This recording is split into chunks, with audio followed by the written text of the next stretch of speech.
ruin has come to our family.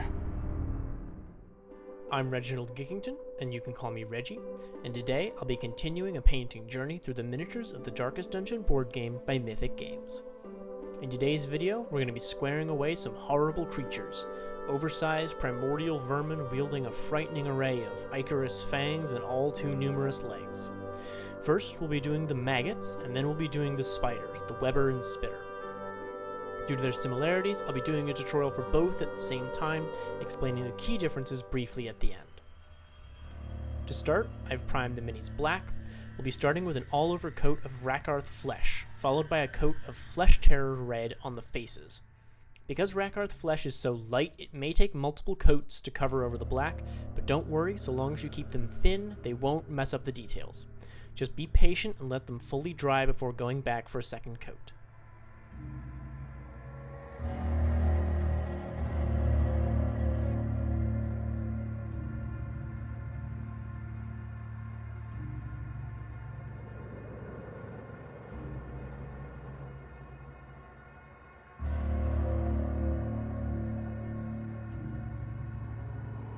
Now we're going to wash the entire mini in black, which will highlight the rolls in the maggot's flesh nicely.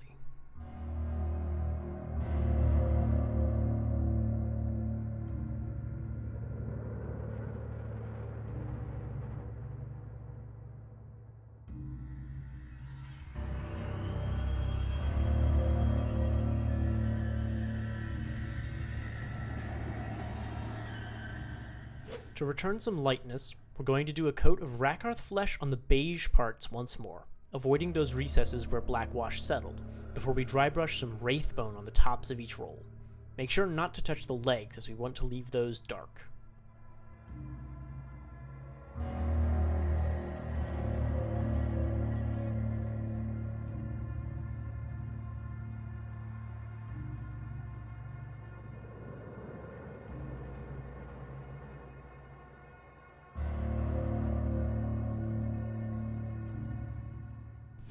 Next comes Corn Red, which we're going to use to highlight the face, touching the eyes and doing some highlights on the forehead and graspers.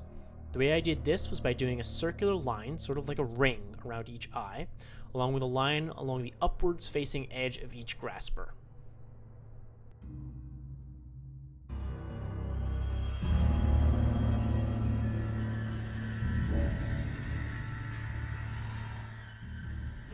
Once we do the base and the shadows, the maggots are done. Very simple, but nonetheless disgusting and eerie.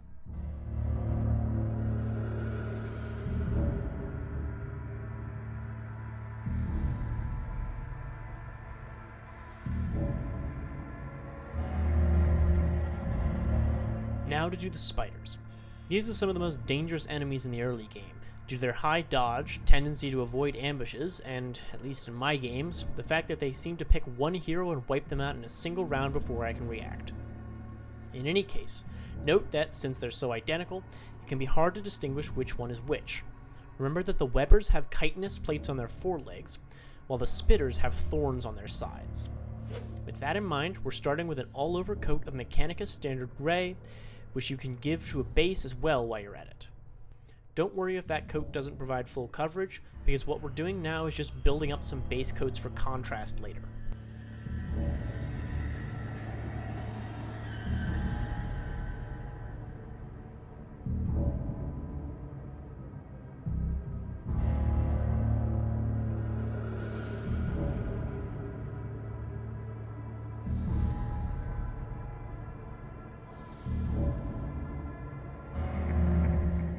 Next up is going to be Somber Grey, dry brushed over the entire mini, followed by a strange step, Sotek Green, dry brushed very lightly on the joints and the fangs. Now the reason for this is due to the blue tint to their body. Although it's a dark, mottled grey, there's a hint of blue in them that I was hoping to achieve when painting them. It doesn't come through much at the end, so if you want to save time, you can ignore the Sotek Green and this next step. The choice is yours.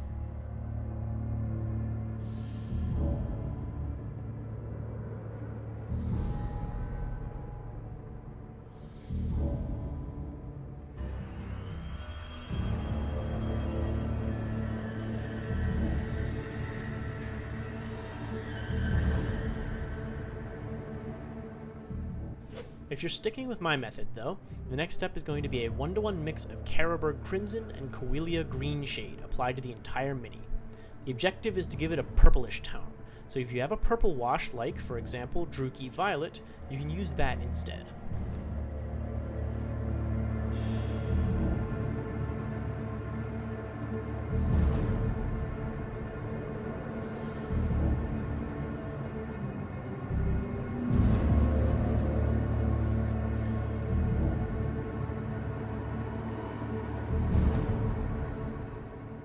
Whether or not you included those blue and purple tones, we're now going to use a very thinned down black contrast, a 3-to-1 ratio of contrast medium to black Templar applied over the entire mini. Think of it like a particularly thorough wash. If you did the blue and purple steps, we want to darken the entire mini but leave some of that undercoated color showing.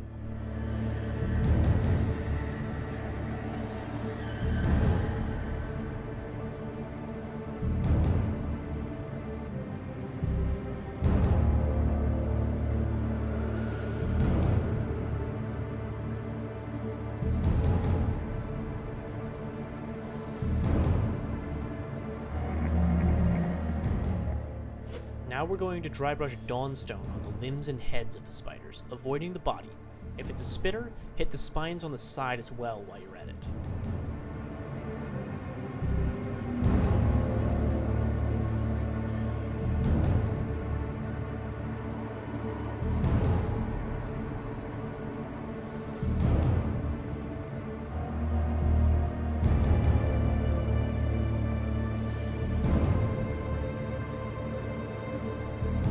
At this point come the key differences for both spider variants. First, we're going to do the Weber, which has an orange stripe on its body. For this, we're using fire orange applied to the fangs, the eyes, and as a free hand on its thorax. The shape is a flared line down the center and an oval ring following the shape of the body. Be sure to reference the original art to see how it should look while painting. In this case, the thinness of the orange is going to work to our advantage, as one coat's likely going to leave a little bit of black showing through in some spots, while other areas with thicker amounts of paint are going to come out more orange, which is going to save us the effort of going back and highlighting it.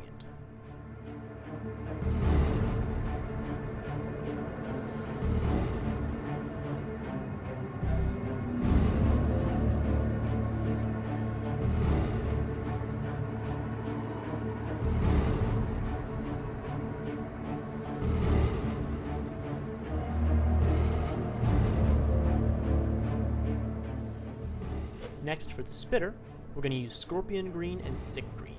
Scorpion Green is applied the same way as the orange was on the Weber, but while the fangs are still wet, we're going to use Sick Green on their bottom half, wet blending the two together so that the fangs get darker the closer to their tips that they get.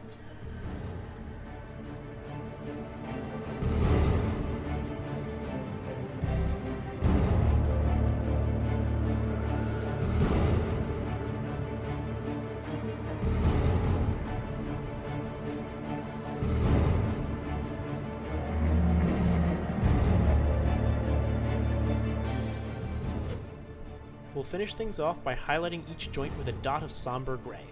For the Weber, trace the chitinous plates of their forelegs with a line of somber gray as well, while on the spitter, you do this for their spines. Additionally, though this effect is somewhat counterintuitive, I highlighted each of the secondary eyes with a little bit of black wash. Since they're so small, it's hard to get them to look properly beady the way we want them to. So ideally, what the black wash does is settles in the corners of each recessed eye so that only the center shines through with the original color, that orange or green, that we used earlier.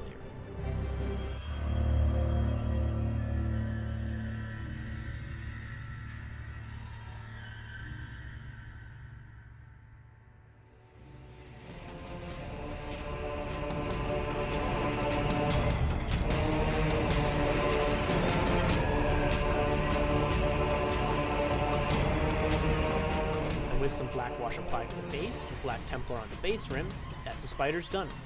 You don't actually have to trace any black shadows on these guys since they're already quite black as is, and if you look at the original game art, they don't have any prominent black shadows in the first place.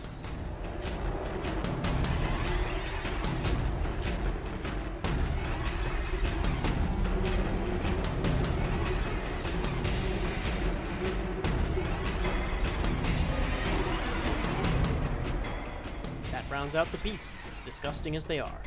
Next time we'll be doing our first boss, and have an opportunity to practice the particularly difficult and annoying technique of painting yellow. As always, take your time and enjoy, as these guys are pretty easy and a very relaxing set of monsters compared to some of the more difficult, detailed characters we have yet to come. Have fun painting your Darkest Dungeon miniatures, and feel free to tag me on Instagram, @ReggieKick, to show me how yours turn out. Links to my affiliated socials can be found in the description. Feel free to subscribe or like the video if you enjoyed it, and I'll see you soon with another painting tutorial.